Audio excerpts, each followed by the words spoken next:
Marty, what does it mean to be covering another big Clemson-Notre Dame game, but this time for the college football playoff? It's awesome. I mean, it's two of the programs by which others are measured. And Notre Dame has all that tradition, and they're the underdog here, right? Vegas says they're 13-point underdogs, and they know it. Ian Book, the quarterback, told us on, what was it, Wednesday, that they have a chip on their shoulder because of it. And I love that.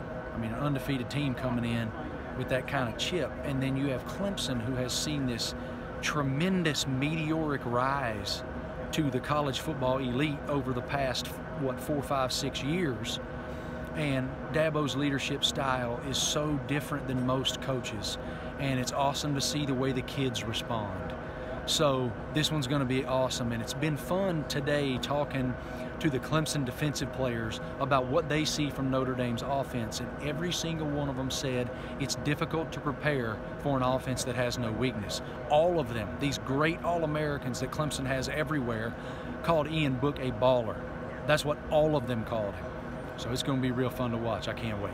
What's your outlook on the game just as far as the X's and O's? I feel like the game's going to be won with Clemson's defensive backfield being able to cover. If they can cover, they got a really good shot. Now, Dexter Lawrence being out for Clemson on the defensive line is quite a thing. But Albert Huggins, his backup, is plenty capable and plenty seasoned. And so they feel very confident in Albert's ability. And Dexter's response to this setback has been really inspiring to his teammates. They were telling me he has a whistle now.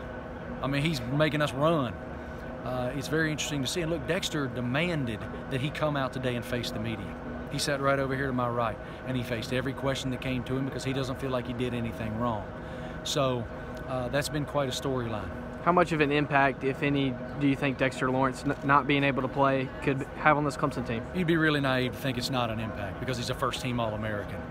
And he's a great run stopper. And Dexter Williams on the other side of the ball is having a tremendous season for Notre Dame running the football. Their offensive line in South Bend is elite.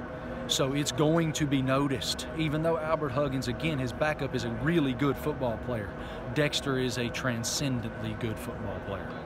You think the spread's a little bit too big for this game? I don't know. I'm not good at that prognostication thing. Vegas typically knows what they're talking about. I expect it to be close, and I was in South Bend for a couple days ahead of the Cotton Bowl, chatting with many coaches and players and whatnot, and they're aware of the narrative and how everyone seems to be pointing to 2012. That loss to Alabama hangs over that program, and its fan base has not forgotten. It still haunts them. But Brian Kelly, Notre Dame's head coach, told me that night against Alabama in the national championship game 6 years ago, he learned a couple things. Number one, his program needed a complete overhaul. Offense, defense, special teams, recruiting, player development, all of it. And now here they are with another opportunity. And he feels like the cohesion, and we use that word brotherhood all the time, but he feels like there's a different level of that internal leadership with this group. And he feels like they're ready for the stage this time. Thank you.